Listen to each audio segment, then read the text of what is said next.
Bonsoir. Bonsoir. Donc je me présente, je suis André François, je travaille pour Quartier Libre TV. Et ce soir, on vous reçoit aux Amarres dans le cadre d'une exposition photo.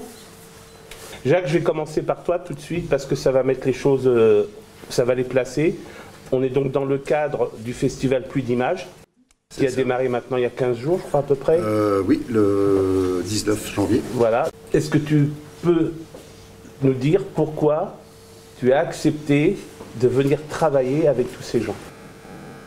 Pourquoi? C'est la question, parce que c'est un concours de circonstances, en fin de compte, de relations, où un copain infirmier au CHU, Langevin, m'a demandé si je voulais intervenir, faire de la photo il y a un peu plus d'un an, un an et demi. Donc avec l'équipe de Langevin, on a monté un projet, qui n'avait rien à voir avec celui-là. Et j'arrivais avec mes compétences, mes savoirs, entre guillemets, sans vouloir les donner. Mais c'est cette rencontre-là qui a permis un travail de qualité qui a été réalisé à ce moment-là avec ce qui fait le quotidien. Ouais. Donc ensuite, suite à cette expérience qui était hyper positive pour tout le monde, Marjorie et Sandrine m'ont dit est-ce que tu pourrais pas venir refaire un atelier, parce qu'on avait parlé du sténopé, des différentes techniques et tout ça. Ça serait vraiment intéressant si on pouvait pratiquer ça, le sténopé. Est-ce que voilà, c'est... Moi je dis bingo. Donc à ce moment-là, Marjorie, on va se tourner vers vous. Pourquoi cette idée de sténopé? Vous aviez déjà des connaissances sur ce...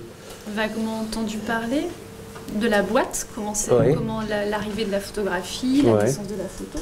On trouvait ça intéressant dans l'ère de tout va vite, du smartphone, de l'instantané, de prendre le temps de comprendre comment la photo s'était installée dans la vie des gens. Donc avec Jacques, en fait, il nous a dit qu'il avait déjà fait ce genre d'atelier. Donc on est parti du principe qu'on allait essayer, et puis en fin de compte, on a eu plein de clichés.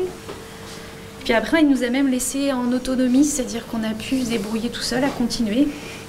On a même monté un petit laboratoire photo dans le CHU, parce qu'on avait une pièce qu'on pouvait transformer en labo, et on a continué durant plusieurs mois en fait, à faire des clichés, à faire des essais. On a travaillé surtout sur l'aléatoire, puisque le résultat n'est pas forcément là, donc on voulait aussi travailler ça avec les jeunes usagers, les jeunes patients de l'hôpital de jour. Donc, pour essayer aussi de faire avec l'instant, la notion du temps qui est subjectif.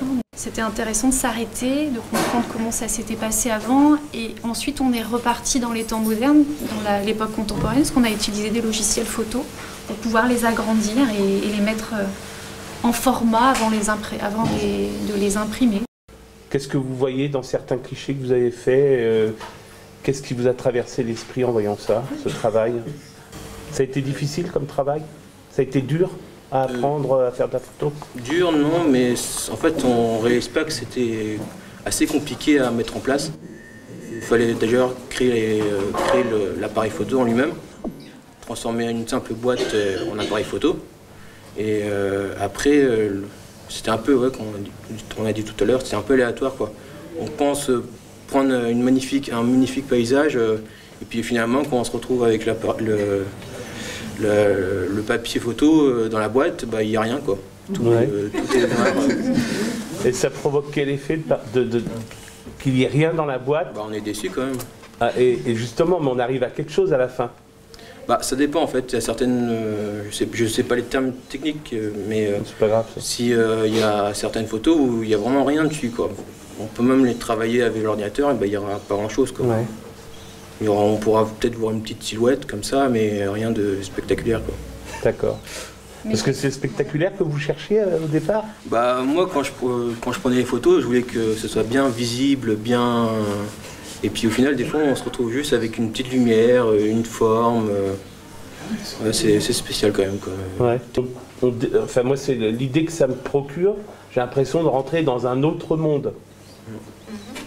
Et donc, en fait, qui peut être un monde de l'imagination. C'est ça que je voulais savoir, si ça ne vous donnait pas des idées pour imaginer d'autres d'autres univers ou des choses comme ça. Mais bon, bah, c'est peut-être moi qui me fais une idée là. Non, mais justement, c'est pour ça qu'on l'a appelé monde contracté. Voilà, ouais. On a l'impression que c'est un autre monde, quoi. C'est pas ce qu'on a vraiment pris en photo. C'est ce qu'on a pris en photo, mais dans un monde un peu parallèle. Mais déjà, ça permet d'avoir appris au moins à faire la photo. Ouais, oui. En fait, pour moi, je trouvais ça un peu vieillot, parce que je connaissais pas ce que c'est, franchement, de prendre la photo avec un sténopé. Je n'ai jamais vu ça de ma vie, en fait. Donc, c'était très intéressant de découvrir ça, que dans le temps, entre guillemets, il y avait tout ce qui était appareil photo en noir et blanc et tout ça. Et c'est vrai que j'ai raté plusieurs photos, même souvent, parce qu'il fallait calculer les secondes avec des tickets. Le décoller, c'est pas évident. Mais après, les photos que ça fait, ben, c'est génial, quoi. Je trouve ça positif d'apprendre. Plutôt, j'ai trouvé ça sympa parce que ça permet aussi de découvrir autre chose aussi, des appareils photo, enfin, et prendre une photo comme ça par rapport à la lumière, le temps de lumière, tout ça. Du coup, je trouvais ça sympa aussi. Est-ce que vous voulez aller un peu plus loin dans cet univers-là, travailler davantage la photo, est-ce que ça peut être un projet? Il y a déjà un travail de transmission, Ça, parce voilà, que les patients vont transmettre aux enfants du centre social la technique du sténopé. Donc c'est prévu là début février. D'accord, oui. Après, c'est un manque de matériel. Après, il faut un petit peu d'investissement. C'est vrai qu'il faut scanner les négatifs que l'on obtient dans le laboratoire. Ouais. Ça, il faut un scanner photo, il faut un peu de matériel. Mhm. Alors, le centre social a l'air intéressé, en plus de continuer ça avec des enfants. Enfin, ils vont essayer justement à travers cet atelier de leur transmettre quelque chose. Peut-être que s'ils peuvent, ils pourront investir aussi. Enfin, si ça intéresse les enfants, ils n'étaient pas mécontents de leur faire partager ce projet-là et que ça dure dans le temps. Donc, ça pourrait être aussi de nouveau un échange, un partenariat. Ouais, voilà, on peut se ce que j'allais rencontrer dire, ouais. de nouveau à d'autres moments, mais c'est vrai que ça demande un peu d'investissement de matériel D'accord, que l'on n'a pas forcément non plus en totalité. ok. Donc Bon, bah, c'est aussi peut-être le moment de faire pour nous un autre projet, un nouveau départ sur la photographie. Nous, on a pris comme eux, en fait. On est au même niveau, en fait. Il n'y a pas Ouais.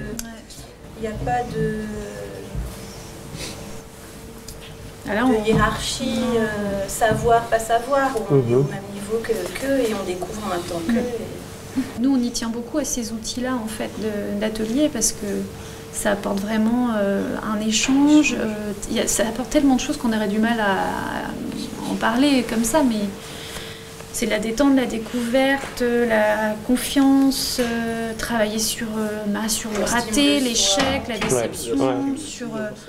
sur le fait de pouvoir le verbaliser. La confiance en soi. Il y a eu des déceptions et puis on est reparti, quoi. Voilà, donc c'est ça qui est intéressant, justement. On a rien lâché, puis on a fait. Et puis ça a intéressé un peu tout le monde, les gens vont et viennent, voilà. Ça donne de bons résultats aussi à la fin. Ouais. Et on est assez fiers de notre exposition. C'est un travail sur le thème de l'altérité, c'est un travail qui vaut le coup d'être exposé parce que aussi l'altérité n'est pas seulement dans l'outil ou dans l'image, c'est aussi ce que ça a apporté et que ça a apporté entre les gens. Quand j'ai appris que toute l'équipe allait initier des enfants, j'ai dit voilà, bingo, c'est gagné, quoi. Voilà, je trouve ça hyper intéressant pour tout le monde. Je remercie toute l'équipe qui était là parce que sans eux, ça n'existerait pas. Bien sûr. Et sans toi non Et merci à Non, Jacques, mais c'est et ça, merci c'est au centre la social relation aussi, et tout ça. Parce qu'on ne sait pas au départ, on ne sait pas où on va. On a des idées dans la tête et puis voilà. On nous avait instruits, mais on instruit les enfants. Ben c'est ça, c'est le passage, c'est la transmission. C'est ça qui est intéressant. Ouais, l'altérité, d'aller vers l'autre, et l'autre vers soi. Merci. Voilà.